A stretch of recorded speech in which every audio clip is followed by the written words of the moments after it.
I want to ask how you went about picking the participants for this film. Obviously, your family is heavily involved and featured, and you know their story, but how did you decide who you wanted to include? And because many lost everything, how were you able to verify some of the stories that maybe weren't featured in the news and so forth? That's a great question. Honestly, Facebook was my best friend. Like when I first started off this project, I got this idea when I was 20 years old. And I had experienced a little bit of life, but I still had so much to experience and learn. So it was a little bit intimidating to make a film like this. I started physically making this film when I was 23 years old. And I finished it when I was 30. So I spent all of my 20s working on this project. So when I first came up with the idea, I was like, okay, now I got to find the people. Now I got to find the stories, because believe it or not, my cousins were some of the last people that I interviewed in year 6 of making this documentary. Because like I was scared to face it.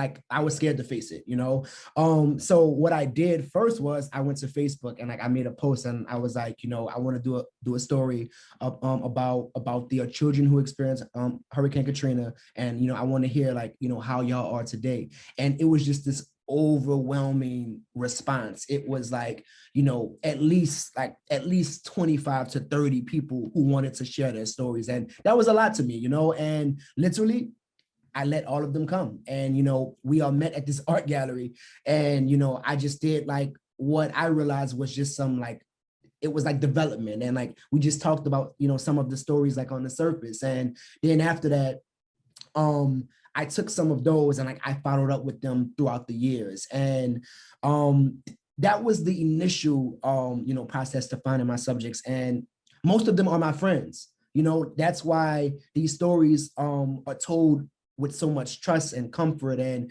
it's told so freely because they actually trusted me with the narratives, and then as I lived a little bit more, I began to find more of my subjects in the film. So like once I became a high school teacher, like it was just so clear to me why I was making this film. That was really what validated this process. And like that was when I really realized that the Katrina Babies wasn't just people who were my age. And some of the Katrina Babies weren't even born during the storm, right?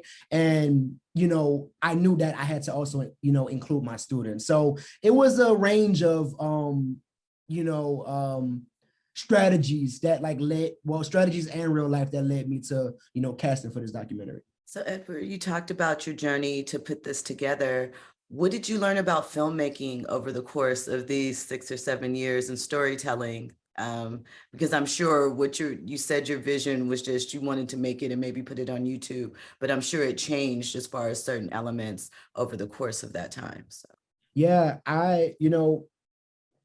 when you're in film school, and let's just be clear, film is a very elite industry. It's a very elite art form, and it's for the longest time, it was dominated by white, like old white men. You know what I'm saying? Like that's just a fact, and it's intimidating when you don't have like budgets. It's intimidating when you don't have access to the best camera and the best equipment. It's intimidating when you don't know terminology, right? So it's those things are intimidating. But what I learned to love was the beauty and imperfection, and the beauty and not having access to those things, and leading with story.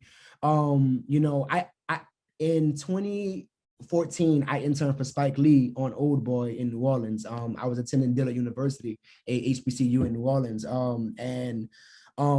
One piece of advice that he gave me, when speaking with him, he was like, lead with story, find a great story, and like Chike Ozai also told me the same thing, lead with story, and like, don't worry about having like the best equipment now. And once I started to lean on that, and, you can see it in the film, because like in the film, there's moments where I go take one, or like I'm using my hands to slate. And that was intentional, because like, I wanted people to, to be inspired by how much of a guerrilla process this was. Like, I didn't have the equipment. Like this project was self-funded.